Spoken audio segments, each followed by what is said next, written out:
What it do, guys? It's D'Anthony here, man, aka Hood Scout, back again for another edition of the Hood Scout podcast. And this is really a unique podcast, a podcast like no other. We're going to have athletes, we're going to have coaches, we're going to have intellectuals, we're going to have media members of all sorts. And don't forget, guys, to like this podcast, share this podcast, and help grow this podcast. This is not just my podcast. This is also your podcast. And the only reason it's going to grow is because you guys are going to be invested in it, guys. Sit back, get your beverage of choice ready, get your popcorn ready, get your dinner ready, get your steak ready, get your vegan meal ready. Tune in, guys. Hood Scout. Peace. Hey, what it do, guys? What it do, man? Back again for another edition of the Hood Scout podcast, man. The intro and this one, I got to say, guys, I had a guy that really needs no introduction. Head coach at South Oak Cliff High School, the guy that's a state champion now, and the guy that's been around winning. Coach Jason Todd, he's not one to miss with words. He's an honorable guy, but he's gonna say what he mean and mean what he say. And I appreciate it. So to really tune in, guys, like in on this episode, share it and like it. I mean, this one is a must share. This must like. Coach says some real stuff, some stuff that you don't really hear a lot of coaches willing to say on record. Donate to this podcast. The Cash App is in the edit or whatever. So make sure you guys donate so we stay independent. See, one thing about being independent, you can say really, you can say more than you are if you represent a specific company or brand. So let's keep this going. Let's like, let's share, let's podcast. Let's like, let's share, let's support this podcast, should I say, and let me podcast. Sign out, man. D. I'll let you. Peace.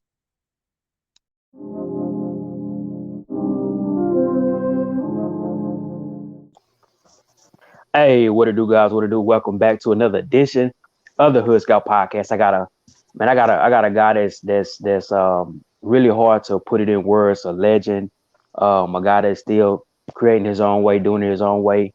And without further ado, like I have my guests, introduce yourself to the people who you are, Coach, and where you from. All right, man. My name's Coach Jason Todd. I'm from Dallas, Texas, born and raised in South Dallas. So that's where I grew up most of my life. So I'm a South Dallas kid at heart. So, Coach, it's been a great journey for you, Coach. It's been a really great journey. Talk about when did you get started in the ball, and what was your introduction into it? As far as just as a player, I didn't start playing until I got to middle school. I played it that way. That's where I first started with Coach Walton. He took me under his wing and developed me. As a youngster, that was very inexperienced in the game. Then I went on to Lincoln High School. Played under Coach Samples. We kind of got that program going. During my 4 years there, from a losing program to a team that was co-district champs my senior year. From that standpoint, I went on to play ball at Texas Southern University. I played my 4 years there. Then I knew I wasn't a guy that was going to play at the next level, and I never had any aspirations or stuff like that. So, I stayed down there an extra year and kind of did like some student coaching and stuff like that. And then I came back to Dallas and walked into Lincoln one day and told Coach Samples I want to coach. And from there we walked to the principal's office and it was done from that point. Let's chop it up a little bit because we're gonna we're gonna lead right into that. What do you remember about those playing days at Lincoln? As an athlete and as a player, what was that experience like for you? It was good, but it was in the process of trying to build the program. So you really didn't get to playing some of the magnitude of the different games that the program got to develop and move on to. You want to play the playoffs, different things like that, but we lost a coin flip. So it was a good experience. But I wanted to actually achieve more, and play at a higher level. But, like I said, my class, we did our part about putting it to a certain point higher than what it was when we got there. And then the future classes went on and took it to a next level. What was it like being under or with Coach Samples at that time? Coach Samples, probably one of more the cooler coach. It was a coach. We had that Coach Lewis that, that everybody was scared of. So, Coach Samples kind of more laid back because, Coach Lewis was the muscle. So, but it was a cool experience. I learned a lot. You probably learn more, once you get through playing and then you come back and coach in the same settings, and then you start to see things from a different lens than you did as a player. So when you went from Lincoln to you said TSU? Yeah, TSU. What was that experience like, Coach? What was the big difference from jumping away from Lincoln to there? Just being exposed to different people. Florida people, New Orleans. Different cultures. Different players from around the nation. You saw it was a different level of football. Even going to a black college, it was different level than being at the high school level. So it was just exposure, and it kind of showed you that the game is bigger than just a little small area. That you used to playing in, and made some great friends, had some great times. Probably the best 4.5 years of my life were down there in Houston. I wouldn't change that for anything. So you get into coaching. What was walk me through a young Jason Todd? Like how was that? What was you thinking? What was your aspirations? Could you even dream it? Yeah, when I first got started, but even before I started coaching, I guess everybody used to always call me a coach because I always had some bright ideas. I was always, drawing up plays or saying we need to run this or do that, which sometimes can be called being uncoachable. But but I was very opinionated, but I also studied the game a lot, and with the limited resources I had, as a youngster as far as dealing with football, I tried to master those things and put myself in position to one day be a coach. And I knew I wanted to be a coach a long time ago, just due to the fact that I knew it wasn't like working to me. It was just like, if this is my job, I'm never working a day. So, as I progressed, I knew I had to go to college, graduate, pass some teacher certification tests, things like that. So, when it got to that point, I just wanted to be the state champ. That's always was my goal. Even my last game in high school, when I was walking out the field, me and a good friend of mine named Derek Martin, when we were walking out that field, I was like, man, I'm gonna come back, and I'm gonna coach at Lincoln, and we gonna go to state. And we almost accomplished that 10 years from me graduating and walking out that field. I was back as a coach, but we lost in double overtime. But it was still a great ride. Coach, you said something on Twitter that, man, I don't know when you said that. I don't know if it was a year ago or less, but it really caught me. You said something about you used to catch the bus to work, something like that. You know what I'm saying? Man, walk me through that, because I don't know. That hit me, man. That really hit me. Yeah, when I first came back, from Houston, I didn't have a car or anything at that time. My first time, Lincoln was actually my first real job too.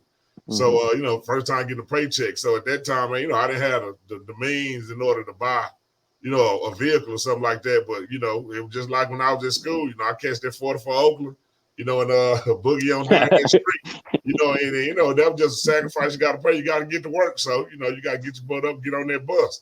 I wasn't too prideful for it, or nothing like that. It was just, I was just going to work,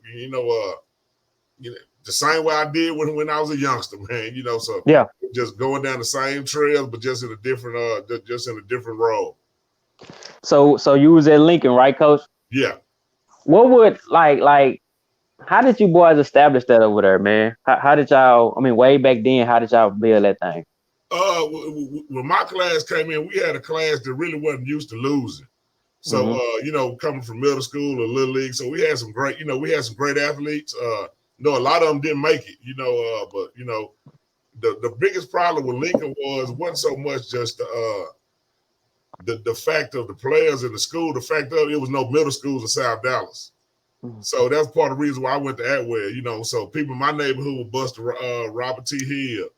People in other areas bust to Gaston. Bonton was bust to Florence. Dixon was bust to John B. Hood.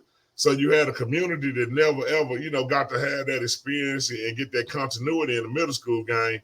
And then you trying to group all these personalities, all these neighborhoods, all these different attitudes. When you get to high school, and it was really tough, because a lot of them grew up thinking of each other as enemies to each other. So we had a lot of talent. We had a lot of talent that didn't make it our freshman year. We lost some due to, violence and death. We lost some due to, just wasn't interested in being in school, and just dropped out. Some very talented guys, but it was a core of us that stayed, and and it was our goal to make sure we want to lead the school in a better position, than in the football program than when we got there. So what type of young coach was you when you got into the ranks? Like, what type of coach was you? What was your pace? How were you? I was more of a firecracker. Okay. I was on 10, at all times. What I felt, I said. And that's just what there was. And you know, I was the one that kind of, you know, did a lot of the work as far as relating to the kids because I was the youngest coach on the staff. So, you know, and those guys that coach me, you know, if they coach me and now they coaching these kids, I know it's a big gap, you know, in between understanding and comprehension between those two eras. So, you know, I was the one that kind of, you know, got the kids going, you know, went off on them, whenever I felt the need be. But at the same time, you know, I respected the things that the older coaches were trying to instill at the same time, and trying to was a mesh between the two. So at Lincoln, coach, who were some of the notable players that you coach at Lincoln, or just did y'all had at Lincoln? Shoot. Coach? I mean, during my tenure there, probably the number one player that only played football part time was Byron Eaton. You know, he's probably the most talented kid that I've ever been around, and you know, he was just phenomenal. You know, he had a God-gifted ability. You know, whatever he was doing as far as with a ball in his hand, that he was, you know, he was talented. But you know, he also was a kid that, you know, he would take the shoes off his feet and he would also give them to other kids around that school. So, you know, he was well loved. He was like a LeBron James in the South Dallas community. That's how he was looked up to, and his figure was the same. You know, you got guys like during my tenure, you got Michael Ruff. You know, he stands out. He was a great running back. Well, very, very smooth runner. You got Courtney Herndon. You got a kid named Mark Fisher, Antoine Cumbie. You know, Big Mike. You know, we had a lot. Antonio Jones. You know, we had a lot of kids that were very talented. It's just at that particular time. That was before Rob was really started. It was started, you know, Rashida Jones, Keith Hodge. You know, man, we had a lot of talented kids. But the biggest thing was that exposure wasn't there in Lincoln the way it should have been, due to the fact that the coaching staff was from an older background. So, you know, a lot of that stuff was frowned upon as far as like it is in today's society where you know, you got Robbers, you got Scott.com, you got all these different entities that's promoting kids. You know, back in that time, it was like, yeah, don't bring them people around here. But some of those kids that played on that Lincoln team, I would say were probably some of the best kids that I've ever coached, talent-wise and just heart-wise, that, you know, compared to anybody that I coached in my 20 years. Man, that's some good stuff, man. We're about 10 minutes into the Hood Scout podcast. Coach Todd, head coach out of South Oak Cliff High School, joining me, state champion joining me. So, Coach, walk me through that second job. What was that second job for you? The second job was the year we lost to state to Kilgore. Coach Samples went over to you know, he got the job at Skyline. You know, at that point in time, you know, I was still a young coach. I just completed my 4th year of coaching. How old were you, Coach? Shoot, man, I probably, I don't know, that 2004. I'm probably like 20, maybe 24, maybe 20, 25, something like that. Okay. You know, then we went over to, you know, actually me and a guy named, that's no longer here, but one of my dear friends, Harold Robinson, that played at A&M. You know, me and him, we actually were the last 2 coaches that Sam asked to come over, you know, to go to Skyline with him. You know, he had picked, you know, he had talked to some other guys first. And, you know, so we ended up accepting the opportunity to go over to Skyline. There was a guy named Jerry Sands was going to be the defensive coordinator, you know, at Skyline. He ended up getting a Lincoln job. So then I ended up becoming like an interim defensive coordinator, you know, my 5th year in coaching. And, you know, one thing I was going to do, I was going to study the game, you know, and I was going to try to evolve the systems that we had in order to be better. You know, getting over there, you know, Skyline was a school that had talent, but they were looked down upon because they weren't looked at as tough kids. You know, they were looked at as soft. You know, they had never beat Carter Kimber, you know, maybe 1 year out of 20, but, you know, consistent run, you know, they were frowned upon. And our first thing getting there was about just creating a mindset that, you know, no matter what, you know, we ain't finna be no, you know, we ain't finna be soft. You ain't finna just do us. You know, we at least gonna put up a fight. And you know, and that was our whole mindset. You know, that first year was about creating a culture of toughness and being mean and relentless. And you know, even if we lose, we're not gonna lose because we just laid down. You know, they're gonna have to beat us down in order to get over us. And you know, I think we established that our first year against Carter. And, you know, and Carter was the pinnacle of what we were trying overcome at that particular time. And that first year, a lot of people don't know. I studied that at wing T offense that Allen Wilson ran, and we came up with a particular scheme that we felt was going to be successful versus. And going into halftime of that game, we were up 7-0 on Carter. And as a young coach, I remember walking in at halftime, and I looked over at Allen Wilson when they walking in, and I said, "Go make some adjustments." And that's just what he did. He came back out, widened that wing real wide, put up the lines, and they ended up winning the game 34-7. But the mindset was created for that game that this ain't the same skyline. They got a whole new attitude in. And we brought that swagger and just that relentless, physicality. Just that was the mindset we brought over there, and it kind of grew from that point.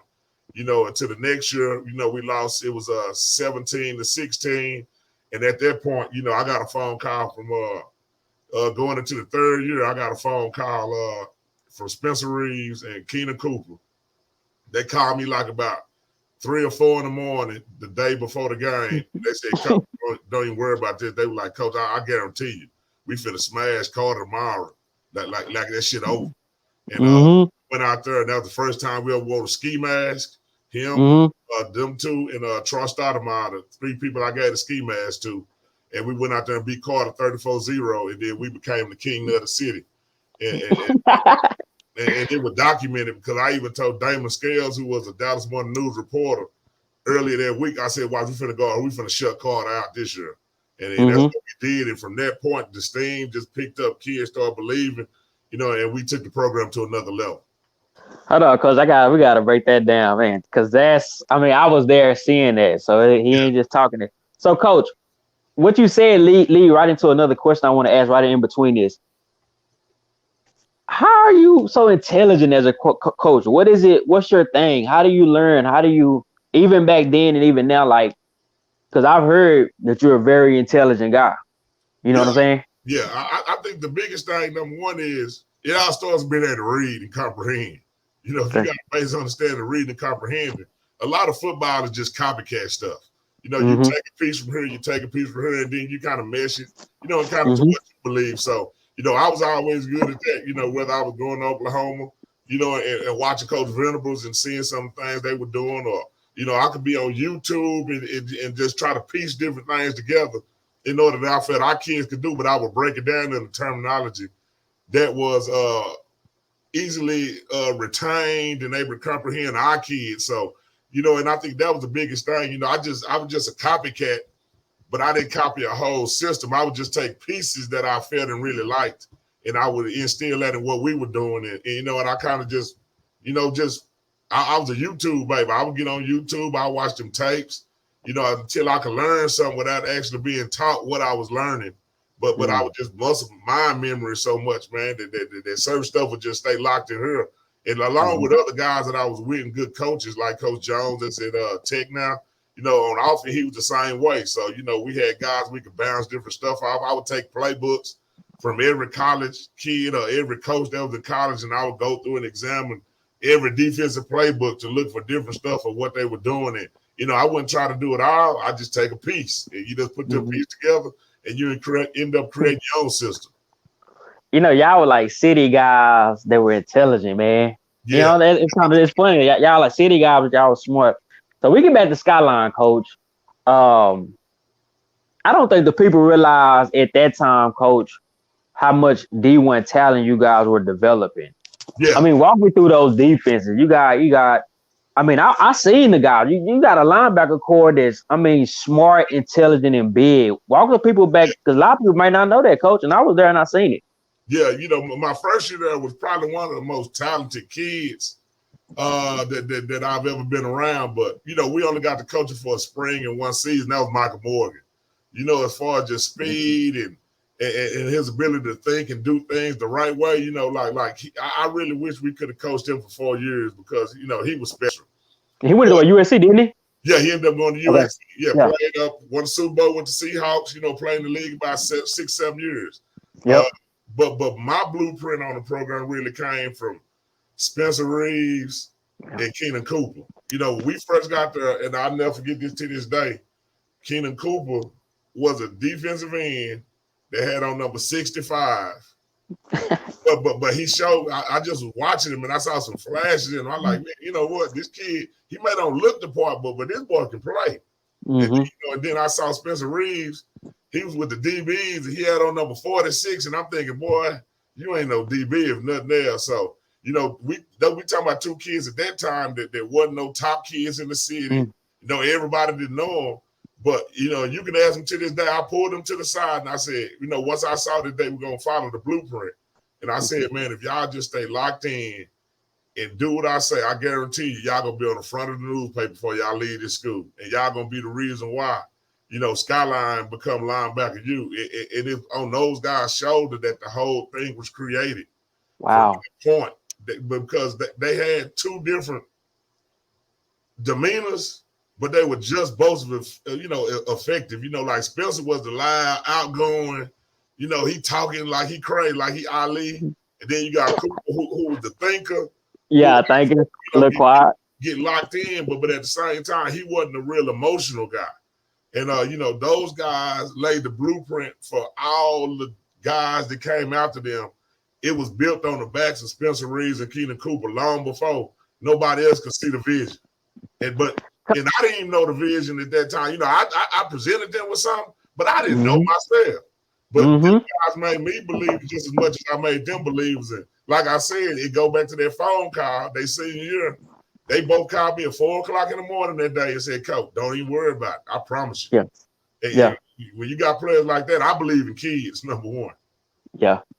Coach, I mean, we talking about Cooper, man. Might be quiet, the thinker, but you play around and he'll hit you in the mouth, man. Yeah. He will hit you in the mouth. Like, it was. I think he brought a certain toughness, Coach. Am I right? Yeah. No, man. Let me tell you something about Keenan Cooper. Keenan Cooper probably one of the kid was phenomenal. Like he was able to pick up stuff. Because he was brilliant. He had a brain on him that's unmatched and just coaching him every day and seeing him believe and he wasn't a prima donna, he wasn't a kid that was caught up in no hype. He was a blue collar worker, he ain't never asked you for nothing. But he was always there every trip of the train, and he gave you 110%, and he could fly, he could run. My linebacker core that year probably had to be, low 4.5s to 4.4s to in that range. Like the one thing they could do, they could run, and we used that strength of theirs and made it our best friend. How do you develop your linebackers? So a two-parter. How do you develop your linebackers? And then number two, how does two linebackers like that change your whole program? As far as the development of, the first thing I look for as a freshman, I'm not looking to see if they're a great linebacker. Because it's probably been only one linebacker that I coached that I say, maybe two. I say three now in my 20 years, where I could see they had the basic fundamentals of playing linebacker, at an early age, coming in as a freshman. The thing I'm looking for is I want to know where they just run into a wall. Because if they can run into a wall, then I can teach them how to do other stuff. But number one, I don't want nobody that's scary. Flinching, close your eyes, afraid of contact, then that's gonna make my trial making you better. It's gonna be a long experiment right there.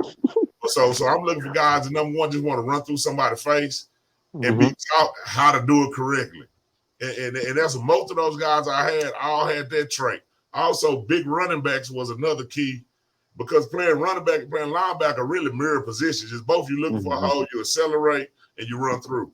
So I look for big running backs. The thing with most young linebackers, except for probably only one linebacker I had that I felt at a young age, he was probably advanced, but he wasn't advanced enough to start as a sophomore, was Anthony Wallace, because he came in with a high skill level, a high IQ for the position. But most of them just, big running backs, so most of them, what we did, we transitioned and I came up with a strategy that we transitioned them to learn how to play with their hands and be more physical by playing down on the defensive line because they were still some of the better players on the team, whether they were the best in the linebacker core or not. So we started transitioning those guys to defensive end, and that taught them, number one, it taught them the importance of the guys in front of them getting their hand on blockers So they're not able to get up to the second level, but it also taught them to play with their hands, which would translate when they moved back. So that was our progression. It was normally we had a good youngster. We would play him at defensive end, and then we would gradually move him back once his eyes became good. What a lot of people don't understand about linebacker is all that don't matter if the eyes, because the first thing you got to do is see. And in a split second, what you got to do, you got to be able to see, and they got to go to your brain, and then they got to get to your limbs to make you move a particular way to get to a place. So if you can't connect all three of them, you're gonna be behind.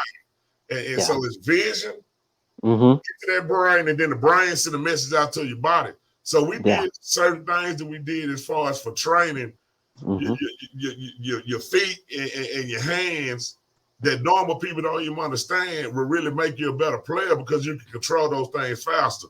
And something as simple like if I was to tell you to tap your left foot, tap your left toes on your the toes on your left foot, and tap your heel on your right foot at the same time.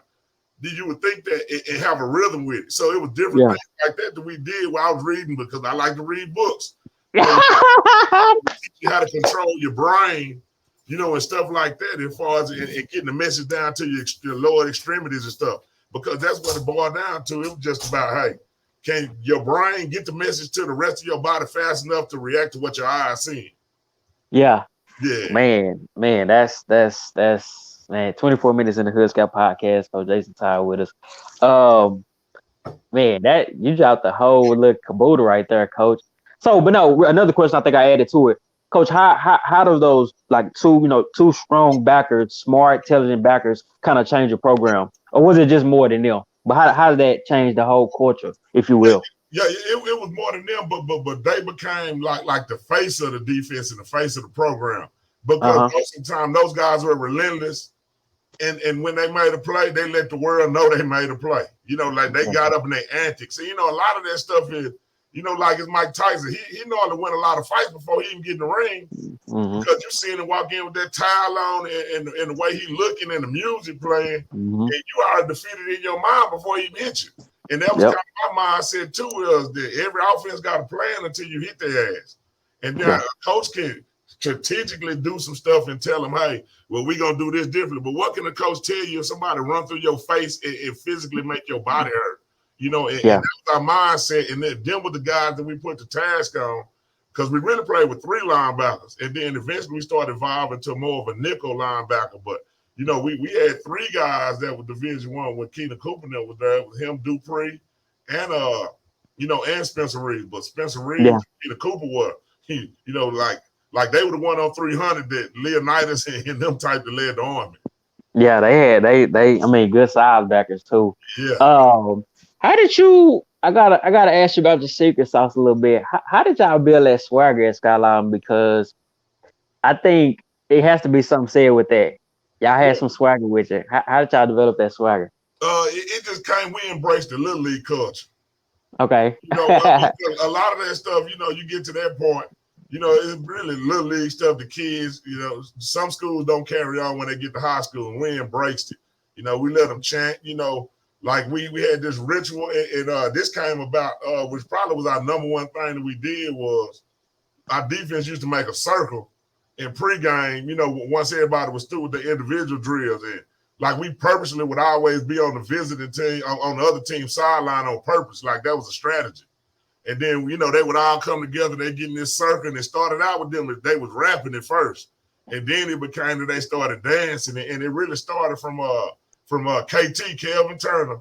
He was on kickoff, and they used to get in a circle on kickoff, and they would start dancing and stuff on the kickoff.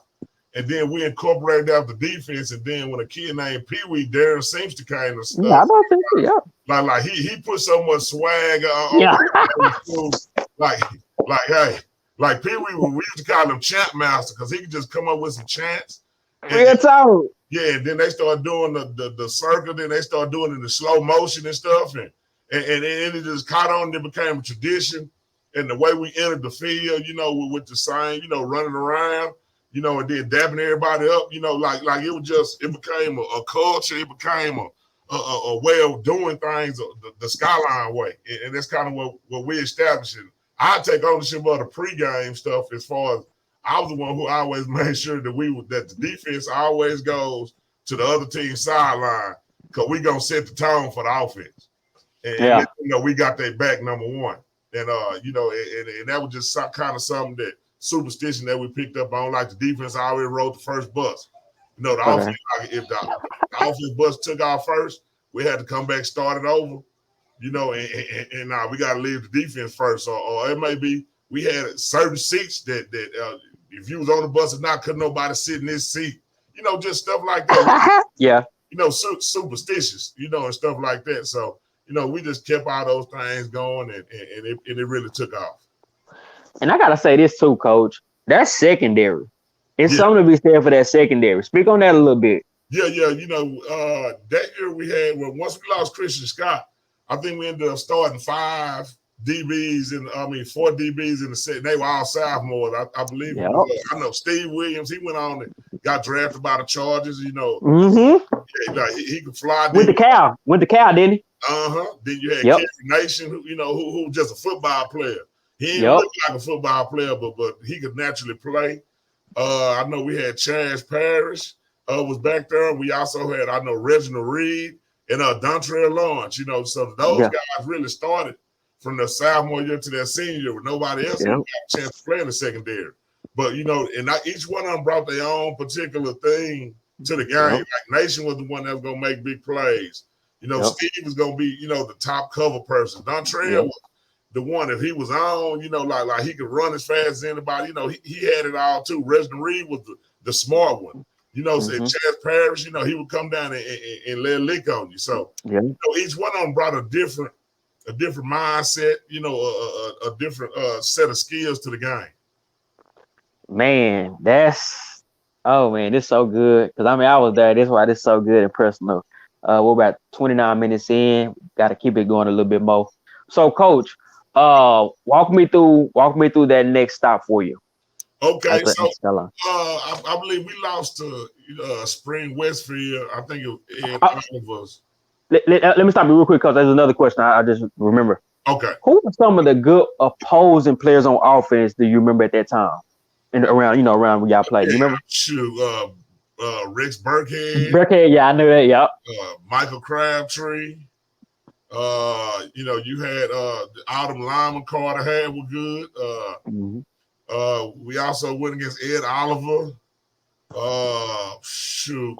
Marquise Goodwin. Yeah. Dez White was probably one of the best kids that I've ever seen. Even though he was shortest thing in the world. He was a football player. I mean, Kyler Murray, I can't keep him off. We played against a lot of first round draft picks. Real talk. College stars, Dontre Wilson, was a very explosive back. Marcus Murphy was one of my favorite too, though, over there at DeSoto. He went on and played in the league. I'm not sure if he's still with the Saints now, but he was very good to me. Okay. It was a lot of them, man, that we had. It was loaded at that. The reason I had to ask that question, Coach, because for the people listening, it was loaded at that time in Texas high school football. Yeah. It was a lot of big time players. Yeah, somebody like Burkhead, they still playing today. And and he went on to Nebraska. I mean, Burkhead was just tough, Coach. What made him tough? I mean, just big and strong.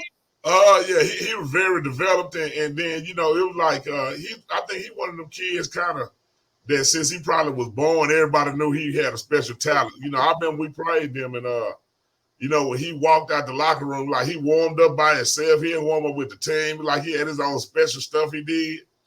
Then he came back out that locker room, and like the whole side of Mesquite Memorial for Plano just started standing up and just like clapping like Burkhead's here.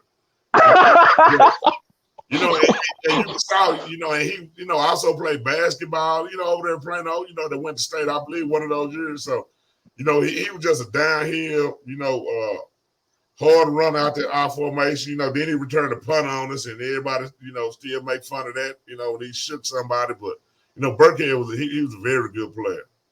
Man, so I just had to throw that in there a little bit. Okay, so we will fast forward back to that next stop after Skyline. Yeah, then the next stop, we lost to Spring Westfield in the third round. Close game that went to overtime. It just, I just felt I needed to change. So I called Coach Jones. And just told him I'm interested to come. He said he'll work on some stuff and see what he can make shake. So then I ended up, actually, a couple of schools was interviewing me, but, it was in my heart, really. I couldn't go to one of the schools that was talking to me. I entertained it for a second, but it wasn't in my heart to go there. So, okay. So then I just told Emmett, man, whatever we got to do, make it happen. I come over there, I'm going to help you at SOC. Came over that year. When I got here, the kids, you can tell they were told, oh, Lord, y'all got this crazy head coach coming. If you get y'all ass, because they had talent over here. Yeah. So I came here and helped Emmett and Coach Bond, those guys on the defense side of the ball, and kind of just help try to make everything a little smooth on the defense to match that offense. We ended up going to the fourth round of the playoffs. We ended up losing to Ennis, which eventually won the state championship. We had a great team that year. A lot of guys that I wish I could have coached longer, like a Jalen Goss. I feel like he was one of the better D linemen that I've been around in my 20 years. But I wish he could have been around some other guys I coached too at the same time, because his ceiling was way higher in high school than what he actually got to. And he was damn good, but he could have been special. So from that point, then coming to spring, next thing I know, Emmett get the job at he going with Kingsbury to Tech. So I'm like, dang. So then it's kind of, everybody want to apply for the job, through this. Yeah. So the principal at the time, who's also was from a previous school where a coach applied from, he wanted to hire a dude that he knew. At David Johnson, he actually came up to me like, Coach, if they ain't hiring you as coach, we ain't playing. So I think he went back and, and kind of laid their claim for what the players were thinking at that time. And then also during that time, the coach rubbed me the wrong way, the coach that they were thinking about bringing in, because I already had my exit plan out. I was going back to Skyline. With Coach Rob. It was already done deal. I wasn't staying here for nobody, but unless I got the job. So, and that's just being honest. But, yeah, real talk. He tried to keep me, but his conversation and dialogue with me was very offensive. From the stuff he was saying, so I really lost respect for him as a man. Number one, Was it like some personal stuff? Not personal, but like coaching stuff. Coaching just I ain't saying get into it. I'm just saying.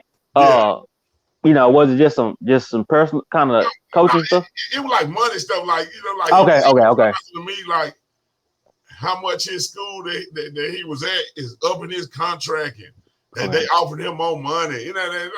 And he kept saying like what he could help me do, and I'm like, I was better than you at the same position. You only been a coach for head coach for like a year or two. Your defense ain't never been better than mine.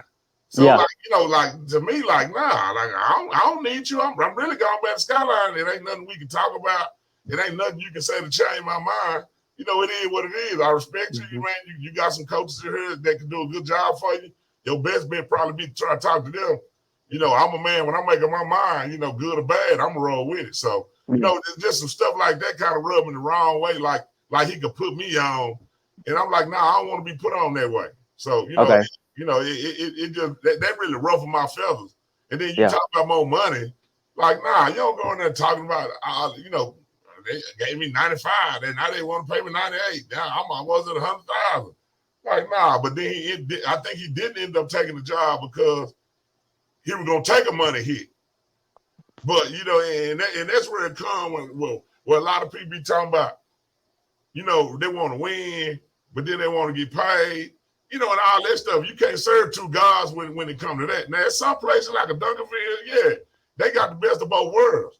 But a lot of places don't have that. So, don't come back to my city, where I'm from, and then, you trying to politic the game, like, to get your next job and all that type of stuff. So, that type of stuff rubbed me wrong a lot. And then a lot of people, they frown on this job, but this job probably has, the job I'm holding right now, probably has produced some of the guys that's moved up the most. At the same time, when you start talking about Kendall Miller, he went from here to Lakeview to now he's out there in Frisco. He didn't have a lot of playoff success.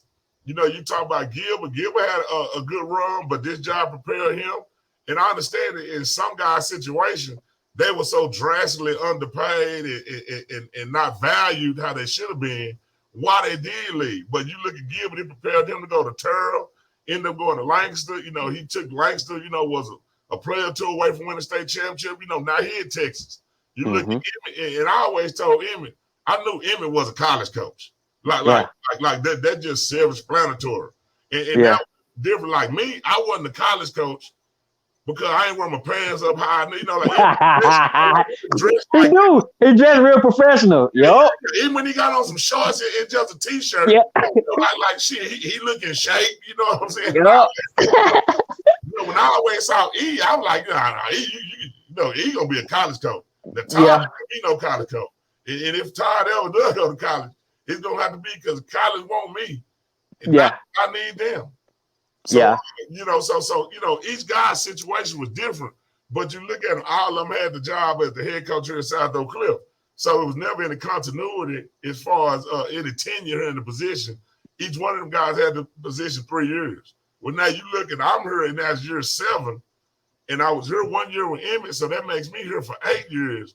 It just shows you what can be built, when you do get a good coach and a good staff and a good administration, and you build it and you get better year by year by year, and you build this up, what people say it could never happen, has happened. That makes this job monumental because I got other guys on my staff that's not running. And maybe we look at it the wrong way, maybe we look at it the right way, but that's just how we look at it. But some guys look at it like, okay, if I'm making 90, and let's just hypothetically say, if somebody and then another school offer me 100, that ain't a good a situation that I'm in, a better situation. How much does $10,000 really change my life? Yeah. You feel what I'm saying? What I'm gonna do because I make $10,000 more now that I couldn't do when I made 90. And you got to start thinking about stuff like that because then you say that ain't even $1,000 a month. You take taxes out. Yeah, it's a little bit more money, but it ain't life changing. Now nobody's gonna sit here and say if somebody come in and offer somebody $300,000, and they're not gonna consider that. Now that's life changing for your kids and your family.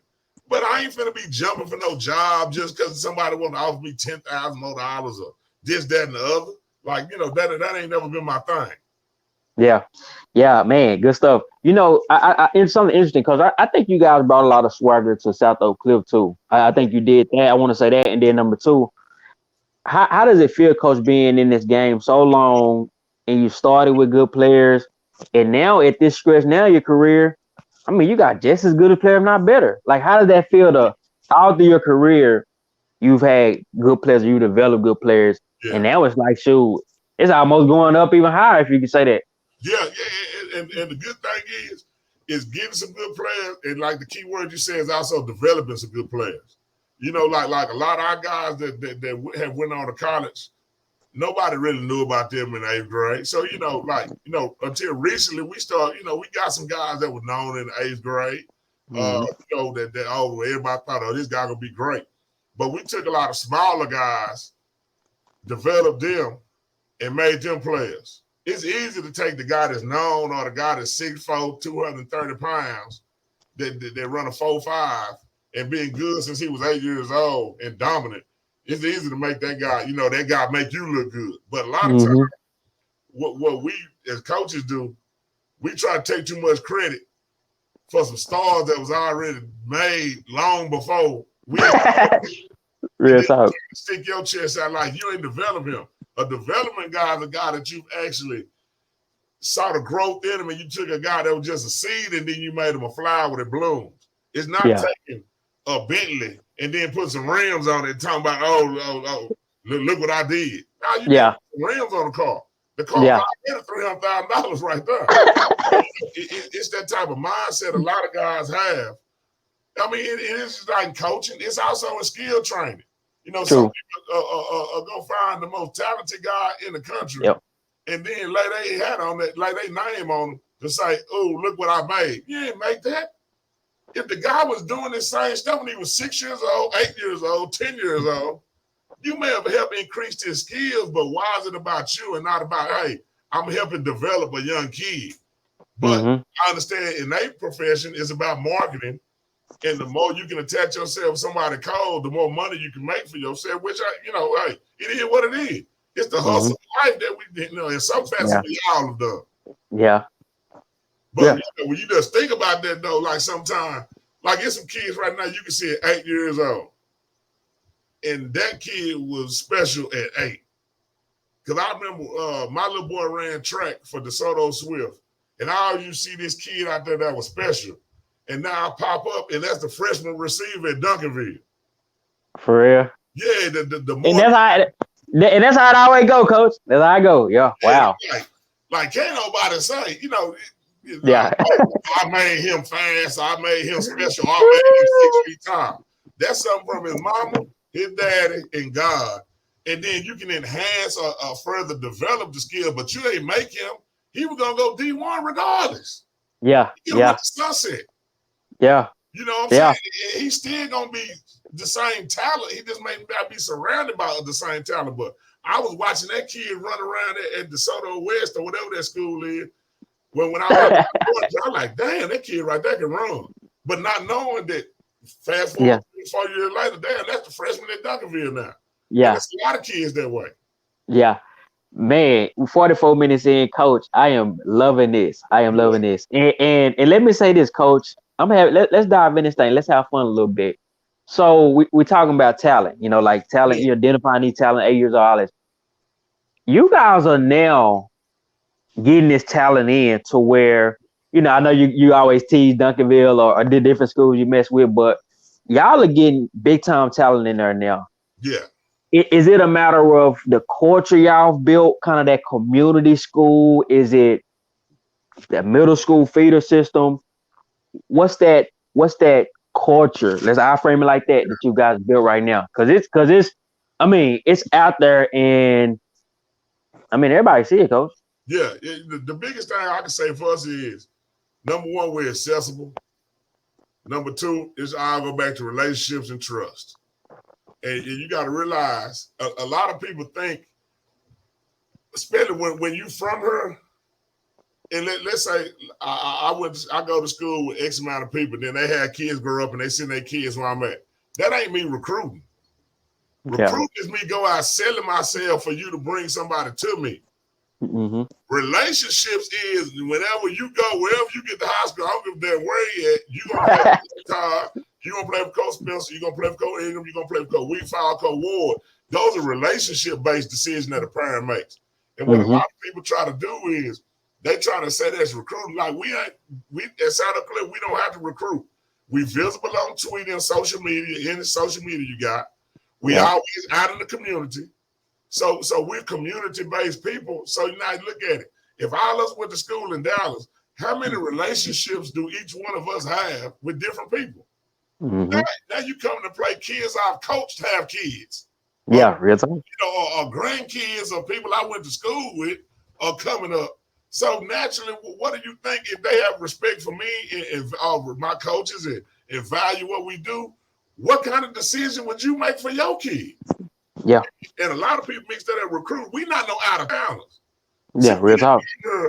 And then we gotta go, mix and mingle and bribe this person to hang with us to get this. Nah, the stuff we did, we've got kids that have came to South Oak Cliff where people say, why would you send your kid there? Why would you send them to South? That's ghetto. That's this. That's that. There's been coaches at some of these schools say the same thing. But all their careers started from similar spots to what South Oak Cliff is. Yeah. My thing is, we feel like we had a potential, if everything falls in place, to be the equivalent of a Miami Northwestern. Some of these public schools is inner city schools that are able to compete on a statewide national level. And that's the final goal that we're striving for. See, we won state, but you know what they say we won state? Man, they did that in little 5A. They ain't beat nobody for real. They just did it in 5A. So my thing, like I tell these kids, now it's time, let's go beat the Giants. And Yeah. that's what they say. Then they're going to say, Yeah. well, they ain't no quarterback this year, or they lost a lot to graduation. Well, don't we all? Mm-hmm. So, like it's a whole bunch of stereotypes that people try to place on the inner city. And a lot of people just like start to think they become better than what they are from. But really don't realize what we're doing here at South Oak Cliff is just as good as what somebody doing at South Lake, but I think we're doing it better. I think we're doing it better than somebody else at West Lake. How good do you think we would be if I knew every kid that was going to play at South Oak Cliff 5 years before they got here? Real talk. And they would work out at South Oak Cliff from our feeder all the way through 5 years before they ever took a snapper and knew the playbook 5 years. How good you think it'd be if we had a system like Highland Park? Yeah. Like we win multiple state championships year in and year out. Yeah. But people don't take what we do. We take a group of kids that most of the time don't even know each other until they freshmen in high school. Mm-hmm. And we got to cultivate that into something that we can really make them a group by the time they're a junior. Any other school that's winning, they got to go through the same, that's doing the same stuff like that. And then if you find some more, you probably don't win nationwide looking. Mm-hmm. And you know a thing too, Coach. I think you guys, y'all players are smart, and those guys, those coaches that may be talking or something like that, they probably not running a better program. Nah. I mean, how can you look at you guys' program and not say you one of the best, Coach? And not just because athletes, but this is my thing with you guys, Coach. Y'all players play smart. They're smart guys. Like, it's a culture that you built, Coach, where I don't see how anybody can talk down on it. Like, real talk. But it's talked down because a lot of stuff is judged by the area it's in. And see, what people don't realize is, take this blueprint, for example. Take a lot of these charter school, private schools, all this type of stuff. Mm-hmm. A lot of people don't know St. Phillips in South Dallas, and St. Anthony also in South Dallas is probably one of the most prominent schools to attend, that a lot of people with a lot of money send their kids in the summer, may send their kids for school. But you look at the community around it and it's judged a certain way. But there's a reason why them kids or them parents bring their kids to them particular places to actually learn and develop. So a lot of time we get by kind of on judging what the community and what the surroundings look like, and not the actual details of the instruction that's going on in a place surrounded by all that madness. And then also, like, you come to soccer, and I even know this. If you're going to probably one of the top hospice places in the state of Texas, it's right across the street from SOC at this place that Boone Pickens is sponsored, but it's hid behind all them trees. Wow. People don't know this because you look at the area, you think, okay, this area can't grow nothing successful. But then look at all it's done produced. What we got to do is understand now, as people from here, whether you come back to live here, you move away, whatever, we got to start to reinvest in our own communities, because that's the difference between Highland Park and schools that I service, that nobody comes back to actually invest. I'm talking about alumni-wise. I'm talking about money, currency, economic stuff, actually pours money back into the school at the rate of the people that it actually pushed out. And when Coach, let me ask you this: what does pouring money into school look like? What I'm saying is, like, and I'm a bad example of it too. What I'm saying is, just imagine if a school graduate. Let's just say every once you graduate, been out of college 5 years. So let's just say when you get 30, everybody who's 30 graduate from the school donate $100 a year to that particular school. Now you start looking at how many thousands of people. Like, you went to Skyline, so that's 1,000 of people. How much money that generates? What we try to do is, people, we always want to look for some government grants, some aid, and stuff like that in order to be successful, because we never want to invest our own dollars in where we are. Speak on it. Somebody else come buy it up and then flip it and then sell it back to us at a high rate. And what I'm saying is that all these schools, including myself, I need to do better. We need to start putting our money back into the areas we grew up, whether we stay there or not, to make sure the area we grew up in always exists. And that always functions, and it's not just a crime, poverty-looking area. Because now, for me growing up in South Dallas, Oak Cliff now looks like what South Dallas looked when I was growing up. And now the Redbird area now looks like Oak Cliff when I was staying in South Dallas. So you see you see the deterioration of each community. Yeah. And then you come back and you see when somebody else come buy it up, and now then you got to sell these houses that cost $300,000 and Bishop Arts and other people come buy all the property and then sell it back and make all this money. Yeah. But we got to invest more around our areas where we grew up in, where we got ownership of some of these things. Man, Coach, I think, and I remember they were trying to get Redbird, and I think they had a golf course over there, and the people didn't want them to buy it because they already knew what was gonna happen. Once they get the golf course, it's a wrap. Yeah.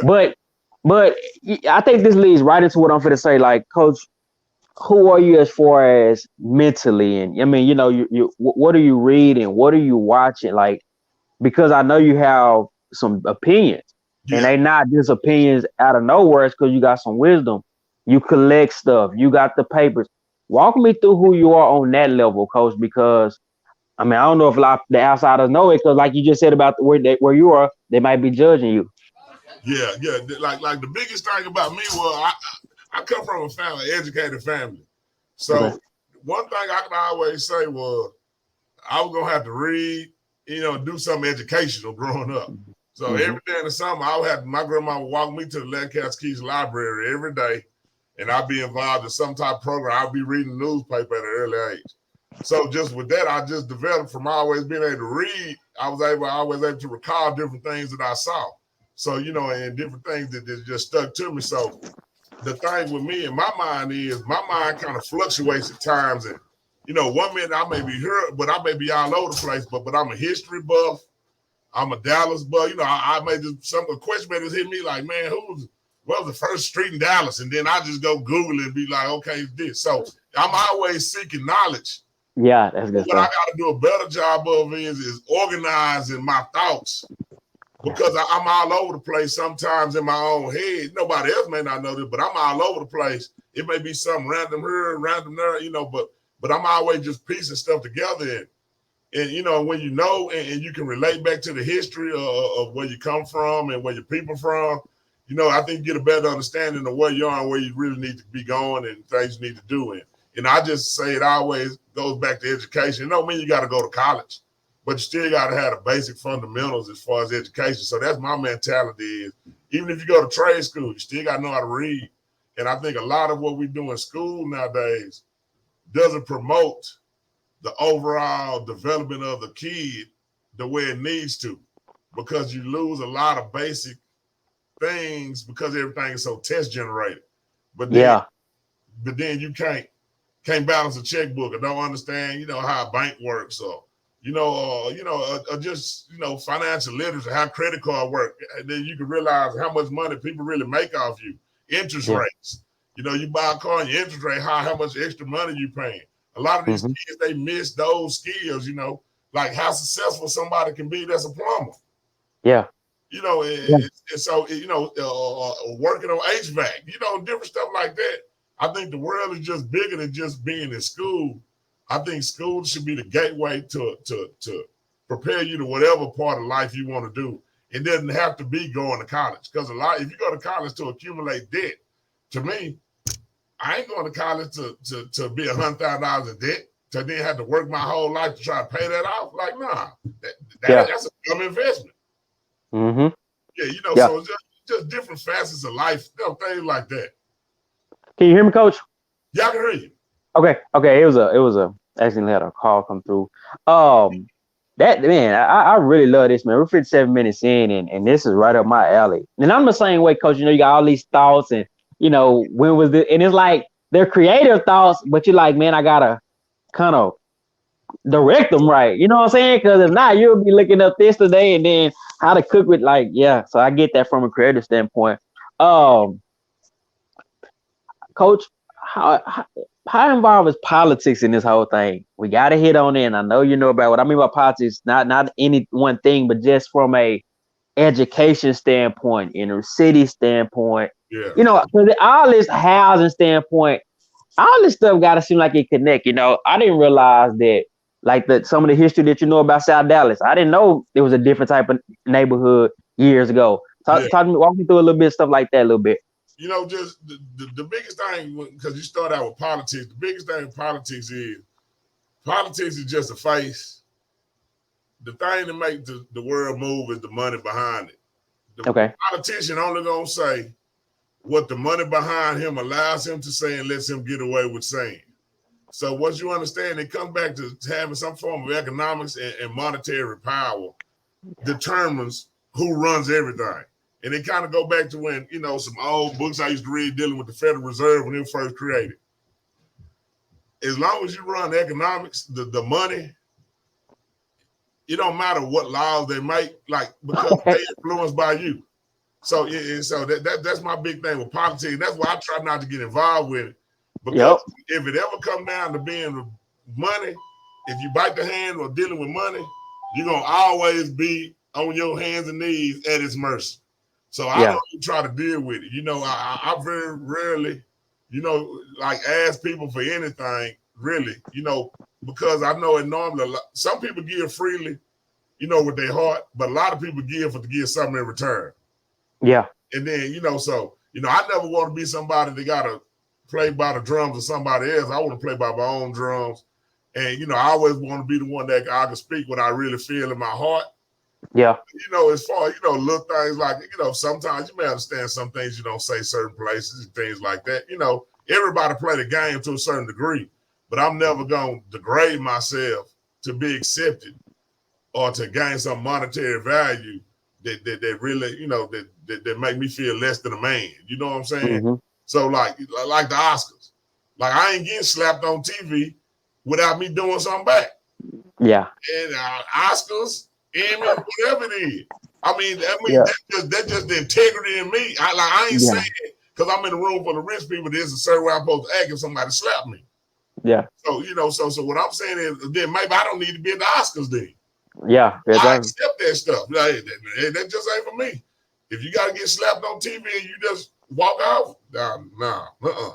We've been tussling. Yeah.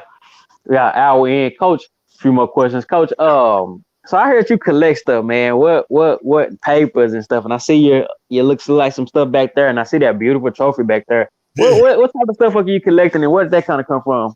I think come from my grandparents. You know, like my granddad and grandmama, like they kept everything. Like they kept every bill they paid. Like, so, you know, when my grandfather passed, and my grandmama had me clean out the attic, I go look and it'll be every bill from the 1950s. Put away. Wow.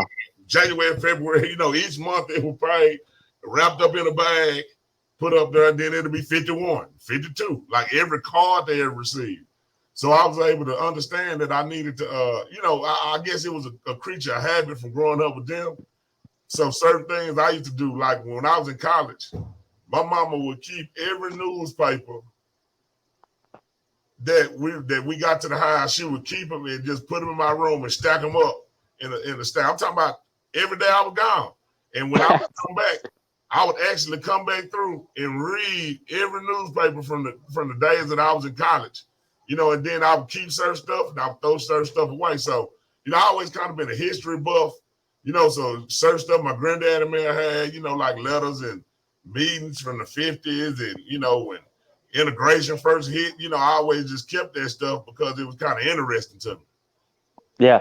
What type of, man, integration, everything about the peer review leagues. Wow. Yeah. You know, let me say something real quick, because I wasn't even going here until you said that. It was a guy, a coach said, he said, we had the peer review leagues, which I didn't know about. You know what I'm saying? I didn't know about that until like a year or two ago.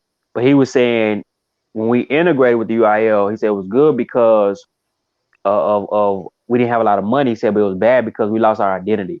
Yeah. Do you know a lot about those leagues in those times back then? Yeah. I kind of researched and I read the book Thursday Night Lights, you know, which was kind of a tale of they couldn't play on Friday nights because that was more for, you know, for the white schools. So they played on Thursday nights. You know, a lot of the schools that you're talking about are no longer in existence, like Pemberton High and Marshall, you know, some schools in Lufkin, you know, Houston area, you know, back when Booker T. Lincoln, you know, and those type of schools were playing, you know, some schools in Dunbar. So, it was very insightful to kind of see. And number one, I think people need to always realize is integration was more about, for them letting us in was more about sports than it was anything else.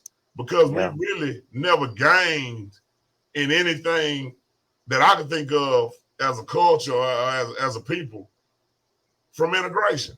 Because if you actually look at it, I think we were better educated because you actually had people that cared about you being educated because they were people from that same community. And a lot of stuff was community based because your teachers stayed down the street from your mama and they grew up together. And if you messed up with her, then your mama was coming up there. So it was more of a village mentality. What happened with integration is they pulled and plucked us out, but didn't put nothing back with us. Yeah. So it really wasn't integration. It was black folks integrating into the white man's school system and the white man's world, but it was never any white folks coming back integrating with us black folks where we were. So that's really not integration. That's just, and then a lot of times they will move away. Yeah. So, my grandparents were able to buy the house they stayed in because when they integrated this area, everybody left in a matter of 3 years. And South Oak Cliff is the prime example, which is why we call it the Mecca, because it's a school that went from 100% Caucasian to 100% black in less than 4 years. And you think about that, how that whole shift was. And then the migration went on. So I think when you start looking at sports, a lot of this stuff started hitting when people wanted black athletes to play in their colleges, and then it sprinkled on down. It was never about educating us. Yeah, and I think, and I mean it now to those who might be hearing this, that's. I mean, you really ain't gonna get that nowhere. I don't even know what to really say to that as far as that realness. I think a lot of this stuff, Coach, we don't want to speak on it. Yeah. You know what I'm saying? And what's so sad is when you never speak on stuff, the game continues. Yeah. You know what I'm saying? I think was it minority transfer or something like that? I didn't know about that. I didn't know about that till I think Coach Ward had mentioned on the podcast. It's like all these things, they don't really bring you an advantage. It's like you're getting used in some ways. Yeah. So that's just man. And see, that's key though. What you just said too was when you start talking about let's say when integration hit. See, the real recruiting was done at a much higher level than what people really know. Yeah. Okay. You make certain language or you make certain rules per se that apply to a certain group of people where it makes recruiting legal. Yeah. Because if you look at it, when they integrate, and you ask yourself, how did Michael Carter end up living in Singing Hills but going to Thomas Jefferson? So I found old newspaper articles where what they did was they ended up, those high schools that were in the north sector of town that didn't, that were trying to get the influx of black kids for athletics. What they did was they went and hired the black middle school coaches, gave them jobs at the high school, and their job was to bring the kids that they had relationships with out there. So then, as you keep going, then the M&M transfers start to come out. Well, how did Kurt Thomas stay in Oak Cliff, but play at Hillcrest? Yeah. It was all tied back to the M&M transfer. So M&M transfers was the way that they made legal a way around recruiting without actually saying we were recruiting, and they tried to base it on some form of education or integration of more blacks going to a school. So, all that stuff come into play. A lot of stuff we wasn't able to do. Yeah, because let me say this too. It seems like it's a power thing and are we willing to support, stand up, and really take ownership of who we were? And I think that's so serious, Coach, because think about this. And I'm loving this stuff, man. We're about an hour in. Yeah. Think about a place like Hamilton Park, Coach. Yeah. Now, I read a little bit on Hamilton Park, and they've been in the newspaper too. Cause I think they actually been fighting for their neighborhood. I think actually. Yeah. Do the kids understand this history? And if they don't, how important is it? Let's say if they don't get it, how important is it for them if they don't get that history? Because to me, that is that pride, that culture, that supporting each other, pouring money into each other. To me, all this go together. Yeah. And I think the main thing with history, got to start at home, number one.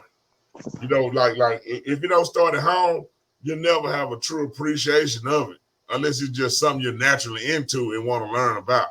And I think a lot of it's got to start back at home. Like people don't understand that. Like I grew up in South Dallas. How prominent the Jewish community was in South Dallas. When integration came, that Jewish community basically moved toward North Dallas in a certain particular area and took everything. They don't realize that when they left Madison, Trojans wasn't Madison mascot back then. James Madison wasn't the name of the school. The same thing in South Oak Cliff. When the drill team here now is called the Pivoteers, but when it was integrated, the lady who was over the world-renowned, because they were supposed to be world-renowned dance team, that was called the Golden Debs, Debs. Like, that name didn't stay. They said you can have the building, you can have all this other stuff, but we taking the name of what was important to us away. And I think that's what a lot of time people don't realize is that they may have left you the building, but they really try to take all the history away that relate to them. And me learning from reading about South Dallas back in the day, the reason why in these Oak Cliff, in certain places, why in South Dallas, you know, it's so many churches, because back then people went to actually stayed in the community where they actually churched at. So it wasn't about somebody driving to no mega church or going way across town. Everything you did was community based. So you had somebody who was a cleaner, somebody who was, you know, dead with yards, somebody who did this. And that's how the money generated and stayed within the community, because each person, each family in the community had a certain skill set that they brought to the community, and there was support for each other. Where now everything is more outsourced and nobody really supports each other, because if somebody black, you're automatically going to question it, what they do with the money, you know, and this type of stuff. So there's a lack of trust in the community, I think, is a big thing also. You know, Coach, can we imagine even tilting it back to sports, and we interchange this thing, it's sports, it's economics, it's everything. But we imagine our schools and our communities, if everybody just supported them, whether it's online, whether it's in person, whether it's donation, whether it's every game we packing out with T-shirts, 5,000-10,000. Like, can we imagine what that'll do to the morale of the whole community type thing? Yeah, and that's real big. And something I realized, and I have a friend, when she was a teacher when we first started, and she used to always talk about sports this, sports that. Sports ain't nothing, it's just about academics. And when I thought about it, I started saying, name me the last time, because this when I was in Lincoln, when Chris Boshner was there, I said, name me the last time 20,000 people went and sat at an academic decathlon hunt. Or name me the last time you saw 20,000 people show up for Parent Teacher Conference. So you got to reach people through what they feel is important to get them back to the stuff that they may don't think is as important. So you got to use what generates and get people there, like sports. And really sports does, because women come to sports, men come to sports.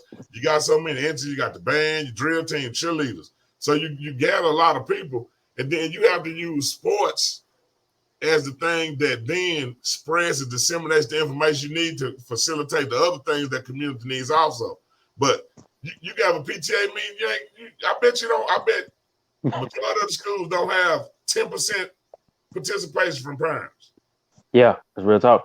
Yeah. And we lose it in our communities because in elementary school, a lot of time the participation is there. It's like the older our kids get, the more hands off we get, and don't nobody really care no more. And I think those are the years that they probably needed the most, you know, is those later years when they get old enough to realize, well, I can do this, and ain't nobody gonna know, you know, and stuff like that. But, you know, man, I'm gonna tell you something about sports. It's the only thing in the world, no matter what's going on, that everybody gonna do. The same way coaching is, no matter what job you got, everybody think they can coach. Everybody know the perfect play to call. Like, people don't even criticize, think of the amount of people that criticize the Cowboys every week and been faithful to the Cowboys for decades. Yeah.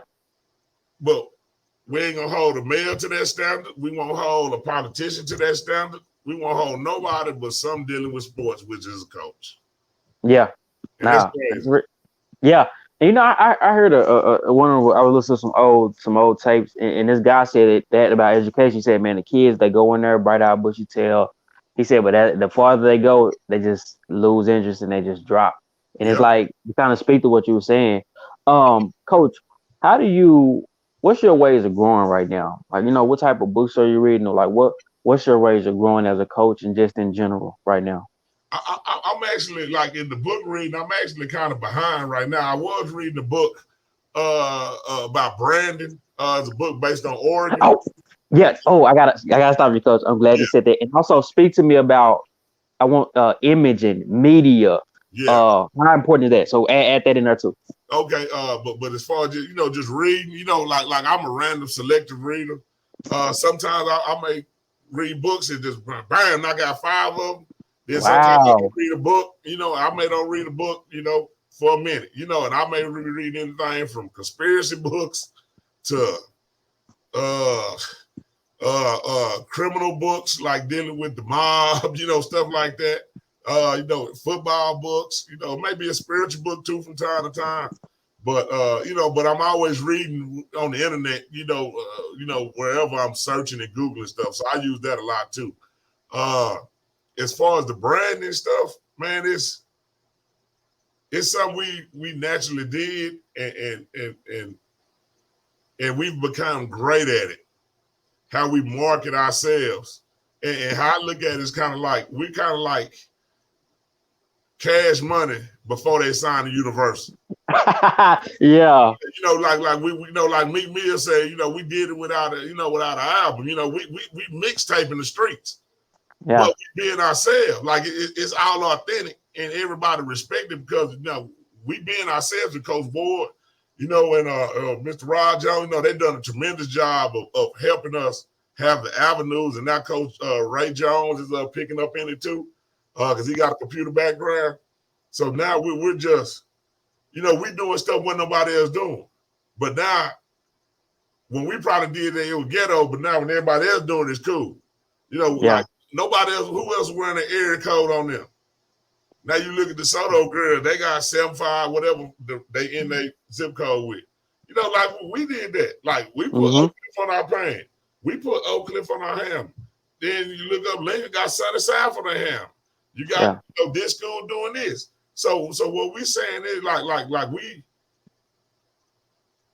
we presenting the culture, but at the same time we understand that why we imitate it. Yeah. Because it's trend setting. The different stuff we do, having a different amount of uniforms, having the, like the when we got back to the school, how Coach Walker had the idea to do the MTV Cribs type theme episode.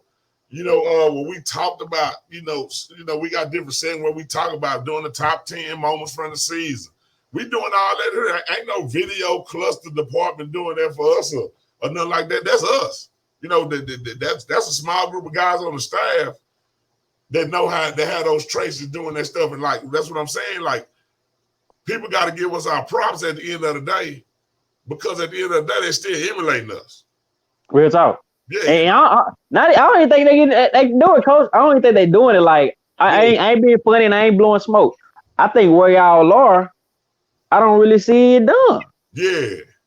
I don't even see it imitated. Yeah. And like how we came to coaching profile, we put our neighborhoods on there. You know what I'm saying? Like all that stuff means something to the community. As far as relationship based. When they thinking about, hey, that boy, he here from South Dallas, he here from West Dallas, he here from Keystone Pope. Ain't nobody ashamed about where they from, and that's why I say we good in every hood, because we really are. We got stand up guys in every neighborhood, from little league coaches to. Just it may be some hood guys that's in street life, but there's some mutual respect there, and they know we doing something for the kids. And that's the biggest thing of it all, is about everything we doing is kid generated. Well, all we gotta ask the kid to do is we're gonna promote you, we're gonna brand you, we're gonna do everything, we're gonna say to all these schools. All we gotta do is be respectful at home, handle your business in the classroom, play sports. And do what we ask you to do as far as playing with sports, as far as working out and take care of yourself. Now, their life is simple. They ain't got to talk. We'll talk to us for you. Yeah. And that's why we put our kids on these particular stages, and that's why we issue challenges and we step up the challenges, because we want to find out what we made of, as well as our program, going against guys who labeled that's supposed to be the best that the city offers. Yeah. About a minute. I mean, hour 17 minutes in. For you ready to end in just a second. I'm a few more questions because we've been going long, but we just been flowing. Coach, one thing I noticed with you, and I don't know if everybody else have, but how at each stop, to me, your player develop into a certain type of person. There, you always have good kids to me. Like, it's never like a lot of people don't know this, but you look at Skyline, you look where you are now. Even Byron Eaton, like, it seems like you have good kids. Good, they understand. You know, what is that? That just you've been lucky enough to have them, or that something else? Yeah. I mean, it's partly luck. You know, cause you got your good kids, you got your knuckleheads. You know, True. The thing with us is we don't really throw kids away. A kid has to throw himself away with us. You know, and we've taken on a lot of at-risk kids that other places wouldn't even give a chance, like a Stephen Parker. Like, nobody would have gave this kid a chance to be anything successful in life. And what I can say was, from the moment I met the kid, I learned a couple of things about him. Number one, if I told him, he was going to come to school every day. Now, him doing work and stuff like that was the part we had to work on, but he was going to be there. He wasn't going to skip class. And if we told him to do something, he was going to work out. He wasn't afraid to work out. So I knew he brought that to the table. Now it was my job and the staff's job to help fill in, you know. And we talking about a kid that came to us with a 0.4 GPA. It's the best of his freshman year.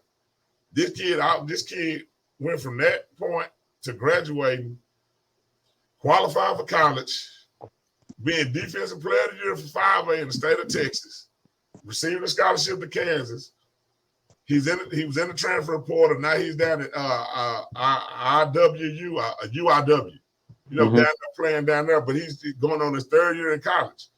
It's a kid that every male in his family never been to college. All of them been to jail. Yeah. What we try to provide an opportunity or a route, and we understand we can't save everybody because, you know, everybody don't want to be saved. But if we are able to reach those one or two at-risk kids, it's easy to coach the Jimmy Wires and, you know, and some of the other guys we had, but it's a group of at-risk kids that we try to focus on, that we pride ourselves on saying, if he wasn't in South Oak Cliff, he wouldn't have this opportunity, or he wouldn't be going where he's going. And that's what brings the most joy to us, is the at-risk kids.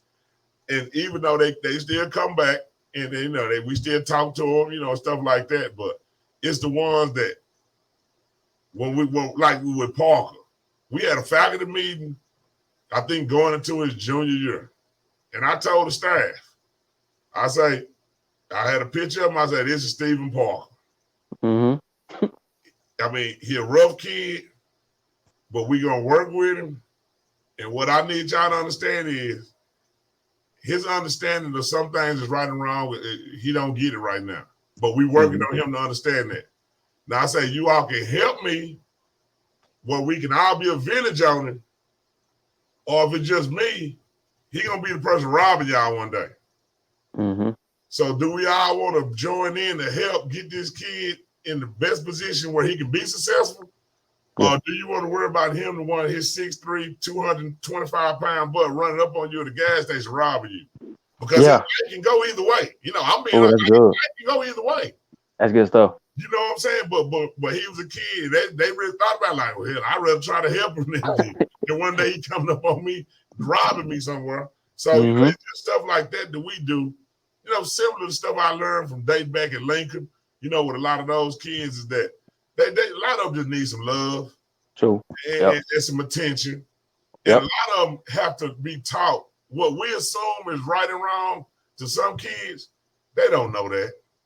You know, that they don't understand that, damn, it's not right to do this. So it's our job to kind of, you know, inflict some wisdom into them.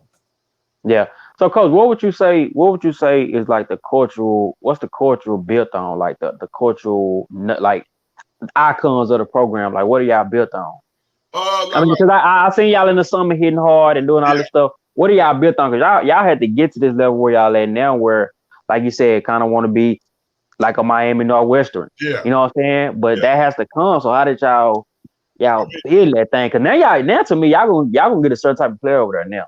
Yeah. I mean, the biggest thing with us was, number one, we from the coaches to the players, it's a work ethic that's been established. It's a grind that comes with it. And just because you grind don't mean you're going to be successful. Working hard don't mean you're going to win state. Working hard don't mean you're going to go to college. But if you learn to work hard, no matter what the results are, you learning a trait that can last you for life. So I say our program, number one, has been on about working hard. Nobody going to outwork us. You know, we going to do whatever it takes to grind. But we ain't trying to overgrind just to say we grinding. We want to be constructive grinding. Then the next thing I say is transparency. Like, we are who we are.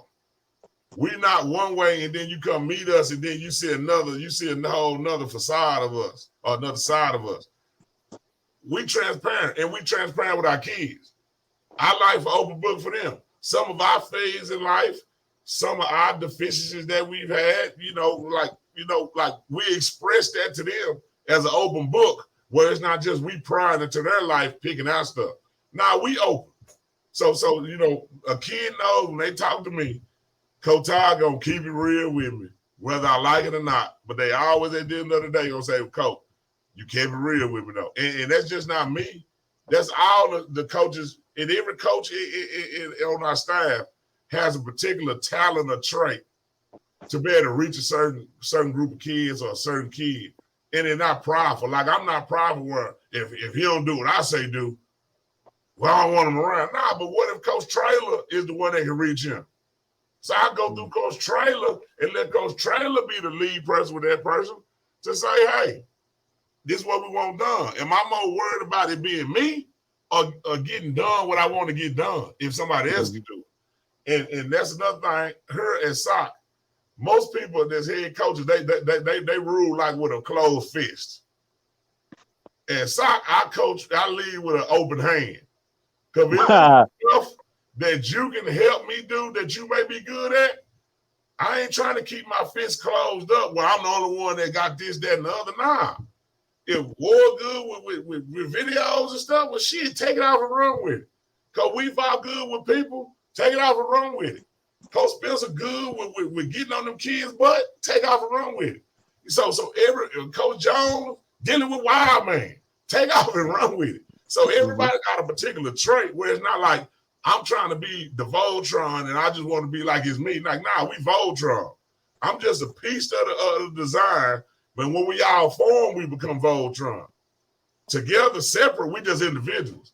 And that's just kind of my mindset that I've learned and picked up traits from things that places I worked at where I saw the good and I saw what I thought was bad. And I ain't never tried to be Coach Samples. I tried to be Coach Todd. But if it's things that I felt Coach Samples did great, I tried to emulate them. If it's well, I'm going to ask you this. What type of leader was he, Coach? I mean, what type of coach was he? You say some leader with an iron fist, some not. What type of coach was Coach Samples, in your opinion, at that time or just now in general? Because he is a legend. Coach Samples is an iron fist type of guy, but he allows certain people to open his fist up. But he naturally not going to let you just, no, you got to earn it. And you got to earn it anywhere, but some people clench it a little harder than others. Hey, real talk, Coach. So I learned the number one trait I probably learned from him, number one is relationships and hard work. Because if that's two things you got to realize, people can say what they want to say about the man. Man, let me slap my face back. They can say what they want to say about the man, but you got to realize this man started coaching in the 70s. That means the 70s, the 80s, the 90s, 2000, the 10s of 2000, and now we're in the 20s of 2000.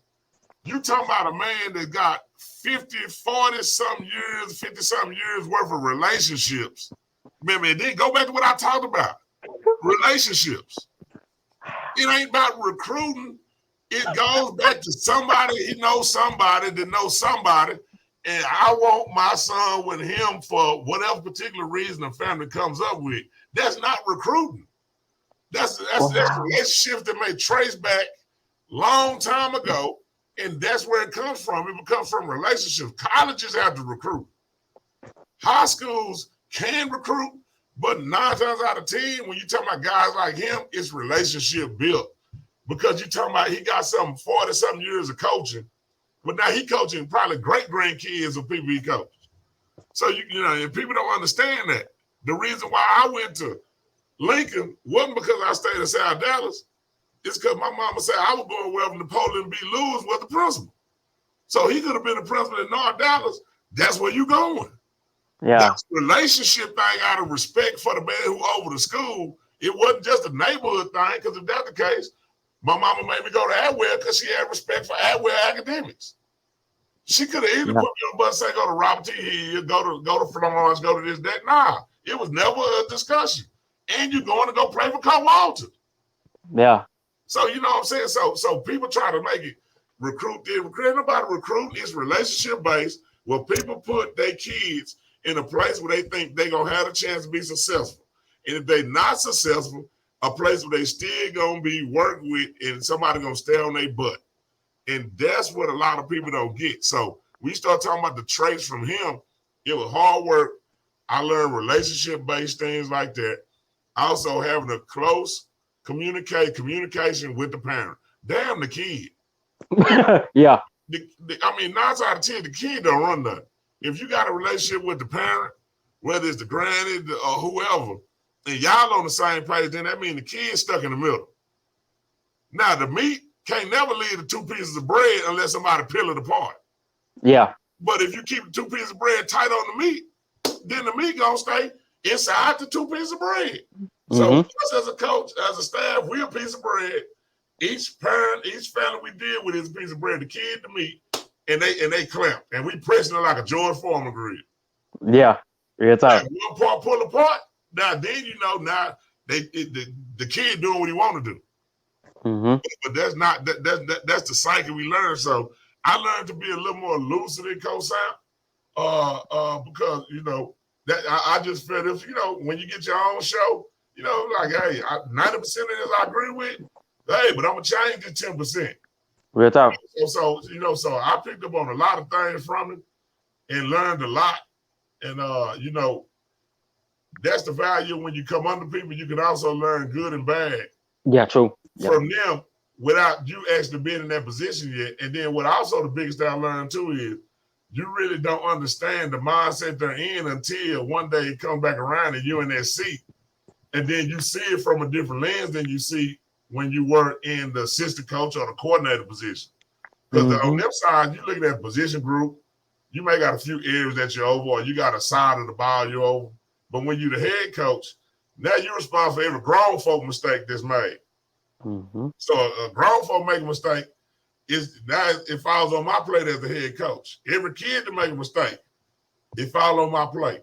Everything go wrong in the program, fall on my plate. So if you ever saw us in any of our defeats, the first person I always held accountable was myself. Yeah. Like number one is me.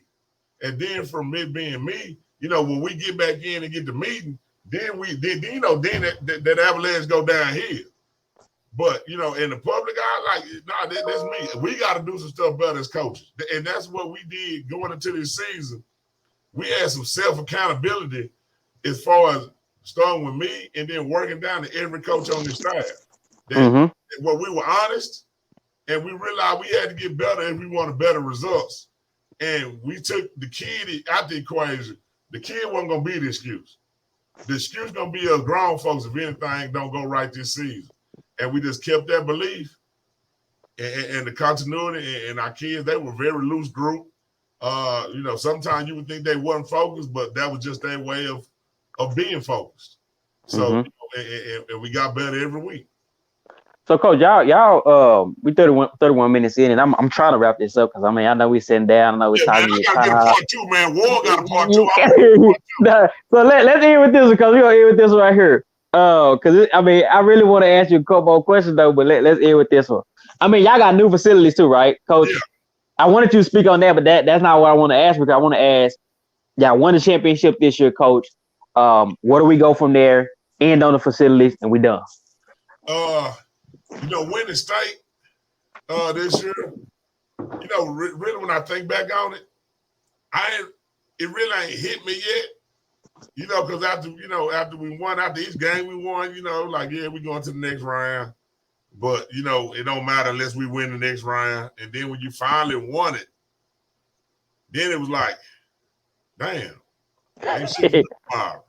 Yeah. And then after the state game, like for me personally, I didn't really get to probably celebrate my team because, they pull you here, you go here, so like you got to be in here. You can't go over this way, like. So I really didn't get a true. Really want to be like how Coach Mobley was after they won, and he run around his jacket off and he did the little dance in the locker room. Like I really want to have that feeling. Mm-hmm. But maybe that's a feeling that comes when you win 4 of them. Nah, real talk. So so I felt like I was kind of robbed of really being with the kids in that particular moment, and just the city. I really want to just embrace the moment and just let it hit. But I didn't really get a chance to. Then you got to get out the field because the next game coming in, and all that stuff. But my biggest thing, more so than me, was I like the fact that when I looked around the crowd to see other people sitting in their stands, first of all, dressed in the white like we asked. Mm-hmm. But second of all, you got to realize everybody in them stands wasn't South Oak Cliff alumni. That was a city thing. Yep. And then you saw the buy-in from the city once somebody included the city. And that's what's different between us. And maybe because I'm here, so I understand the strategy. It wasn't soccer's in Oak Cliff, so Oak Cliff gonna take the #1 kudos for the victory. But it ain't my job to promote Oak Cliff. My job was to promote the city of Dallas. And I think what a lot of people mess up is they segregate their accomplishment because they always try to keep it so in the community that the school or people they serve, where we made it a whole entire Dallas thing. Because I'm from South Dallas. So somebody walking around saying Oak Cliff 100 times, that don't make me feel good. Because I ain't from Oak Cliff. I'm from South Dallas. Yeah. So what about somebody from West Dallas? Or what's about somebody from East Dallas? What's the common ground we can all be behind? Dallas. Mm-hmm. So I see a lot of people making that mistake. Because I think Kimber coach had posted something talking about the Mecca of basketball or something. He said Faith Family, Kimball, I think he said Sock, and all this. But what he didn't know in that statement, I was out there the first time I said, shit, Madison Lincoln got damn near mid championships in them schools combined. Mm-hmm. That's my mindset, because we all about where we from, no matter what we doing. We gonna explain where we from. So take that excuse out and just say Dallas. That's what I think made us different. If we were Google or Amazon, we'd be rich right now on how we prophesized this entire year. Yeah. Oh, wow. And a lot of people don't get that. Like, it's stuff you can go back and read a year before, and you be like, damn. Yeah. That shit was true. And the kids know this too. Because I had a vision of, I remember when we were playing Alito, when we beat Alito in the 5th round when I was in Lincoln. And all I remember was that the first time I saw a police escort a high school team, in Dallas. And all the cars were shutting down the freeway. And I used to always tell our kids, the more you keep winning, you're going to start seeing them police escorts and them people going to be lined up. And when them kids got on that freeway, and I ain't talking about they just shut down where we was going. They shut down both sides of the freeway, the overpass, like nothing could move, and we actually rode on the highway to that Alito game and every game after, like we was Obama. And looking out that window like, damn. But that's something I've been telling them a long time ago. So what it was a vision became a reality, and they like, damn, this shit true. And I told them, more people you keep winning, shit gonna keep coming. And they were able to actually see some of the things that not only me, but coaches were saying to them. And it started, bam, bam. It was like Da Vinci Code. It just started hitting. Bam, bam, bam. And it was all connected. And then you start talking about the connections. That what a lot of people don't realize is that Farrar, who scored that last touchdown, his mama and me graduated from high school together. Oh, wow. You know what I'm saying? And it just so happened he moves in our attendance zone going into his senior year. Oh wow. One of our linemen, me and his daddy played together in Lincoln. And went to Lincoln also. And her first cousin was my high school girlfriend. Oh wow. You know, so I started going through, and this really what happened the night before the game. A lot of people don't know. A guy named Mark Rogers, who's a guy I got a lot of respect for. His son graduated not this year, but last year, the year we lost to Frisco. Mm-hmm. And after the season, he hit me up. He was like, "Coach, don't worry about it." He said, "Go read the book of Job." And if Job went through a whole bunch of struggles, and he lost a lot of things that was near and dear to him. Mm-hmm. But he kept his eye on the vision of what God had planned for him, and he trusted God. And he told me to read that. And then you come back around the day before that game, the pregame meeting, the night before they went to sleep was what I read. What I called it wasn't the book of Job, but I told them this the book of Todd. And I say, I got the book of Todd, but each one of us got our own particular book. Mm-hmm. But watch how we all intertwined in each other's book and story without ever knowing how it even got connected like this. And I went through everybody on the team, coaches and all, just about how we was all connected. Talking about the first time. I ain't talking about now. I'm talking about when I first met you type stuff. It telling you exactly where we was, how this happened. And so it was all connected like that. And that's why I think why we were able to pull something out, because it was something bigger than any one man sitting in that room. It was a high thing that I think the city needed. I think everybody, it was kind of like when Batman, how Gotham needed Batman. Mm-hmm. Dallas needed us to provide that real hope for the city, because it'd been long overdue. And nobody else was going to get it done, and to be honest with you. And we've been close before at Skyline. Yeah, true. But, but it was nothing like seeing the group of guys, the commitment they had. I'm talking about the coaches. Then you go out to the players. When, nobody else thought we believed in us. You know what I'm saying? Nobody, people want you to be the leader, but nobody really like, man, they gonna play them good, but the leader gonna find a way to win. Yeah. And in that fourth quarter, Lito was driving that ball down. Now, you're going to get it. Yeah, here you go, man. Them coaches blew it, man. Told you they were going to be the Lito. To see Lito fumble that ball. Yeah. And that's what I'm saying. Is some things is bigger, or some things is unexplainable that happens, but it's supposed to happen. But you don't know why. But it happened. And that's how it was all titled in that night before the game, is that the meeting was just all about us. Ain't no outside factors in this. Yeah. The people that's inside this room gonna determine whether we stay champions tomorrow and be legendary for life, or we just gonna be another good team that got close. And I think they understood the message. Yeah. And then I just went to my room and I went to sleep. I ain't check curfew. I ain't do none of that. I just me and my little boy, we went to our room and I laid down, I set my alarm, and I woke up the next morning. Because if it ain't important to them at that moment, your last night of sleep before the state game, ain't no, if you check curfew and shit, then they don't want to win nowhere. Yeah. Like that close? Like, nah, we locked in. And I felt they were locked in. The other coaches went around and checked, but I wasn't. Like, I'm like, shit, if we got this close right here, when everybody said we could never get here, like, nah. And so, and we just locked in, and we got up that morning, and you just saw that look at everybody eye. Like it was time to go. Shit, it's like you going to war.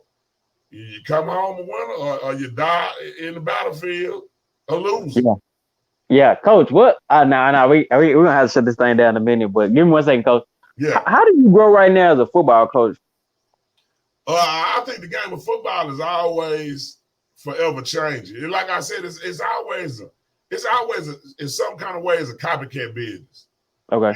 And different pieces always move, and things evolve, and you can't stay stuck in exactly where you are right now because it was successful. But at the same time, you don't never lose sight of the foundation you got and the things that you did to get here. But you always, if it's some things that you can add to make it better, you continue to add those things. You don't stay stagnant in yourself and just feel like because this worked one time, it's going to work forever. And I relate that to guys like Nick Saban. And then another big thing is, when you start talking about the Litos, Austin Westlake, how were they able to deal with being successful? See, wanting to be successful and getting there is a whole different step from staying there. And I think it requires more of you to continue to be a champion than it does that one time you hungry and you become a champion. So I think it's a newfound ground for all of us because none of us at this school as players or coaches have won a state championship before. So I think now it's about relying on the wisdom from guys who have to let us know about speed bumps and different things that we could that we're going to have to overcome with being a champion that we never envisioned on the way to becoming a champion. And I think, maybe talking to Coach McGuire, he has sustained success at Cedar Hill. Because if you look at it, he won 3. So, you maybe have to call Coach Buchanan, he always talk to me and tell me good things. So it's about reaching out to guys that had continued success, guys that may work at Alabama. How's Nick Saban able to do it year after, with a different crop of guys or returning guys, how you able to keep the kids level-headed, how you able to keep the coaches level-headed, how you able to keep the expectation of looking at the state championship out of the picture, but let's worry about on today. Let's get better today and let's build today's up, and then tomorrow's will come. Stuff like that. So, it's just about us staying locked in. But I got a loose group of kids, number one. So, I'm not panicking because I know that's naturally how they are. It's our job to grow up some other kids to go with them kids this spring. And the foundation, you think the foundation been laid for sure?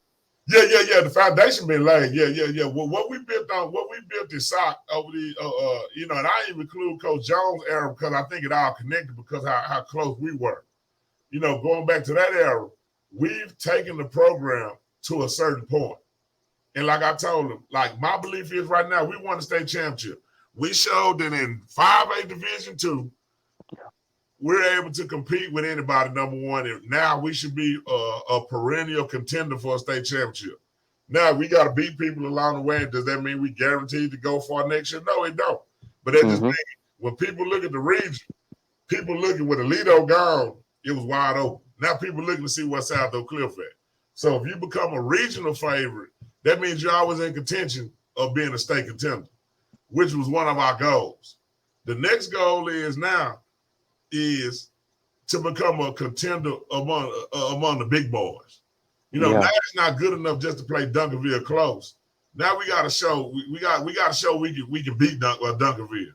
We got to show that we can beat DeSoto. We got to show that we can beat Lancaster. We got to show that we can beat Paris and Pittsburgh. So then, if you beat Duncanville, now not only are you a state contender of all levels, but now you're a national contender because they're a national ranked program. Yeah. So now when you get to that point, now you put yourself in line to be the Miami Northwesterns. Those teams that's been inner city based teams, but that have been able to play anybody in the country. And that's what we want to get our program to. We want to become a national power, not just a local, not just a 5A Division II, not just every other year. We want to show that we can go out there and play the North Shores, the Highland Parks, the South Lake Carroll, the Duncanville, the DeSotos. We want to show the Cadians. We want our name to be mentioned along with those names, and we just don't want in Alito. We just don't want to be mentioned with, they good in 5A Division II. That's little boy ball. You know what I'm saying? No, we want to play the big dogs, and we want to be South Oak Cliff. Man, I think that's so big. I'm telling you, we got to shut it down with Coach. I want to keep going for a little bit longer. The way you scheduled this thing this year, and you did Duncanville before already, but still, Coach, like, what? I mean, I know what are you looking for in them games, Coach? I mean, and talk a little bit about this year because this year probably even tougher as ever been. For your schedule. Yeah, the number one thing, we've been playing Duncanville, and first time we started playing Duncanville because nobody else was playing. So, Coach Sam, I'm like, shit, Sam, we'll play. And at that time, that's when they had JJ, an old guy. And it was just for us, we looked at it as a point where we could, as a measuring stick type of game. to see where we need to continue to develop. And mainly, you know, it was in the line of scrimmages. We had to get better in line of scrimmages. So it took us some years to feel like we got where we could kind of match up with them, which was last year. You know, now the challenge is it ain't about matching up. Now we need to try to win the line of scrimmage. We need to win in the trenches. We need to win down there. And then let skilled people do the little pretty stuff that they do. So, you know, I think that was a question that after we left Duncanville game last year, immediately when we got on the bus, we knew we wouldn't play another defensive, offensive line talent-wise and as big as they were. Now we knew Alito was going to probably be a little bit more technical offensively than Duncanville. So we knew it would be a different type of test, but we knew physically nobody should just be punching us in our face and knocking us out. So, you know, we take that game number one. Now it's about being close ain't good enough. Being a game in the fourth quarter, because that was a goal last year. Let's see if we can be in the game in the fourth quarter. Now, I got to challenge these kids. You got to go out there to win. So, you know, if you're able to pull off a Duncanville, a monumental victory versus Duncanville, it's really like knocking out the king around this area. And then when Tarzan yelled, the whole jungle started running. Yeah. It's going to be some people, you know, you naturally going to be, some butt going to get tight around here. Yeah. You know, then Lancaster was a game where, you know, it's a lot of freeway talk because they're across the freeway too. And, you know, this, that, and the other. And, you know, and Coach Paul going to run a good program over there. Yeah, you know, and I know his second year going to be you know, he going to have a better understanding and continue to grow and be better. But, you know, it's been a lot of, you know, wordplay, this, that, and the other. So, you know, Lancaster it's a rivalry. I've been sensing that rivalry. Yeah. Yeah, so we got some kids that had Lancaster backgrounds or whatever. So they told me they wanted to play the game. Well, I told them we're going to go to Lancaster. Y'all going to play the game. And then we're going to find out. So I put that challenge on them. You know, then the third game, you know, that's a game I love every time somebody say it. You know, dating back to my days at Skyline. You know, you say DeSoto, then it's on. You know, well-run program. You know, got a lot of talent, got some good coaching also. You know, one of the programs where, you know, if they could have got over the Duncanville hump, maybe they won state championship, or maybe they be playing the state championship game. You know, you just never know. But, you know, my kids, you know, got some kids with some ties to them, and we gonna find out, you know, where they from or where they from the realest. You know what I'm saying? Yeah. So, and so, you know, like I told them, we ain't running for nobody. We go to DeSoto. We don't need no home games. We'll go to DeSoto, play them on Saturday night. You know, me and Coach Madison agree we play on Saturday night. Ain't nobody else playing. Hold on, Coach. I can't even let you get away with that one. I'm gonna shut the city down. They're gonna shut the city down right there. You won't. But the thing about us is this, and I think this is what makes us different from a lot of other people. When we got our ass whooped by people, we accepted our ass whooping like a man, and we shook people's hands, and wasn't no excuses made. They were the better team. They won.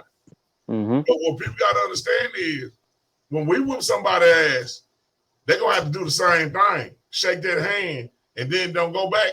You know, making up no fabricated, we gangsters and all this type of stuff. Nah, don't play our kids like that.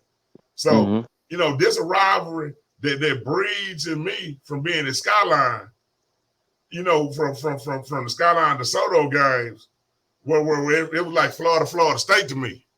Okay. You know, it's business personal and it's personal business, but it's intertwined. So, you know, like I want our kids to experience this game. We got to make sure it's a good official crew that understand them. Okay. They're going to be out there talking. They're going to have fun, but it's going to be all in the name of playing football. And that's what it's going to be. We don't need nobody, you know, painting it like the Saints versus the Catholics with Notre Dame. Yeah. But these kids, they going to talk. These kids, I mean, that's the way they've been raised. They're going to go out there and have fun, and they're going to let it be known.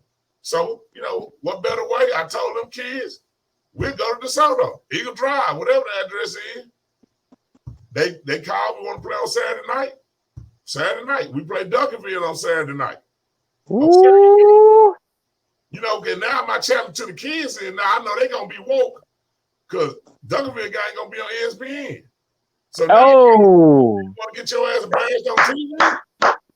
So now, you as a coach, I had to think of ways that's going to challenge them where they gonna have to be on their stuff without me having to be barking at them.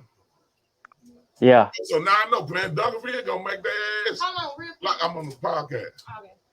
Yeah. So I ain't realized there's gonna be an ESPN. Like, what's the man? We're going 2 hours in this thing. That's gonna break the record, Coach. But what's the magnitude of an ESPN game? Because I mean, that's interesting. I mean, it's big. Like some kids, like I say, some boys from the hood. we did it our way.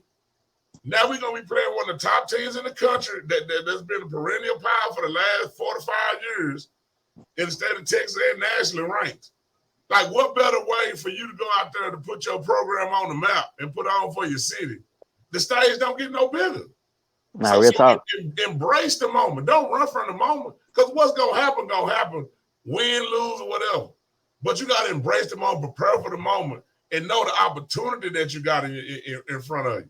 And that's what I'm saying. A lot of people don't get this opportunity. They don't get to play on ESPN. They don't get to play Dunkerville. Like, they don't get the opportunity. We got the opportunity. So now we just got to go out there and say, hey, we did real life stuff over here. Parents passing away. People getting shot. You know, different stuff that happen in different communities some of these kids stay in. What's playing Dunkerville in a football game really in the big picture when you start talking about that? Yep. So that's the mindset, you know, and then then we got the Soto. We go to Soto, Dunkerville come to us, we go to Soto, go to Langston, then we go to Paris Episcopal, which is one of the top private schools, you know. Why you scared of that one, Coach? I thought that was interesting. Actually, because in this district, you know, a lot of teams don't have week 4s available because most people already started district play. So the coach, I think we communicated by emails or something, man. You know, he said he wanted a competitive game, and then a guy I used to coach with, coaches over there, Coach Jim Argeni. So I think he probably put that in play. And you know, hey, you know, we'll go to the private school ranks too. They're state champion too. So you know, if you look at our schedule, we playing Dunkerville, state finalists. DeSoto was a regional finalist. Paris Episcopal was state champ, and you know, and Langston, I believe, lost in the second round last year to Longview. You know, so you talking about 4 good football teams that we respect, but we ain't balling nobody. So we're gonna wrap it up with this, Coach, for sure. Y'all got that new facility. Speak on that just real quick. The new facilities real quick, and it's a wrap, Coach. Yeah. The biggest thing, you know, at SOC, a lot of people don't know we struggled for 2 years. Even the year we lost to Toledo that year, we ain't had no practice field. We had to bus everywhere. Kids got home 10 o'clock. We didn't really have no weight room. You know, we was making stuff out of nothing. So now we moved back in the SOC. You know, we got a turf field. You know, we got a brand new weight room that's providing us what we need. Brand new locker rooms, you know, coaching offices, things like that. But the thing of it is, getting the new stuff didn't increase our grind. Our grind was there before the stuff came in, and that's what a lot of people don't get. They try to attribute this success directly to this turf field. Nah, it wasn't that. Our success became because we as coaches evaluated ourselves, and then our offense and our offensive staff finally stepped up to the plate, and we delivered this year. And that was the biggest key, more so than any other resources that we got. So the resources were great, and it allowed us to do some things. But at the end of the day, to people without resources, don't use that as an excuse. Just keep your grind going, man. And, you know, good things are coming. When you do get the resources, the work ethic is already instilled, so you don't start working just because you got something. You work because it's what instilled in you. But, you know, it's been great at SOC with the renovated school. You know, we don't ask for nothing. But one thing we're going to do, we're going to work. Yeah. And I remember even that Skyline, man, I mean, that was just good players and good coaching. There wasn't even a lot of big facilities back then. You know what I'm saying? Like, and people don't realize Skyline, what made us was that portable. Because it could be 100 degrees outside, and that portable going to be 120. So you're going outside to get cool. And we kind of like, I don't know if you watch the Batman movies, but you know Bane? He was the dude on one of them Batmans with the stuff that covered his eyes and stuff. I might have seen him before. Yeah, but he was telling Batman when he made it dark outside, you know, he made it dark, he was like, and Bane was blind, he was like, like basically like he grew up in this, like this ain't him. Darkness ain't your ally when you mess with him, and like that's what I tell these kids. He's our friend. we work out in pressure, hot situations. So in the game, we just playing. And that started from Skyline. We work out in the heat of the day. Yep. One thing, ain't nobody passed out for us. Nah, ain't nobody passed out. They ready. And that's the same work ethic. When it's the hottest, is where we gonna get our work in. And that's one thing we pride ourselves on here. Yeah. 157 hour and 57 minutes in, and we're gonna wrap it up right there, Coach. Man, thank you for coming on, Coach. I'm gonna share a little bit right now, and I might drop this show. I might fast forward and drop this show tomorrow. But thank you for coming on, Coach. And we can do this thing again sometime in the future because that was some good stuff. Yeah, yes, sir, man. Appreciate for having me, man. You keep doing what you're doing. It's a service to the community. Okay, take care, Coach. Take care. Right, All right, Doc.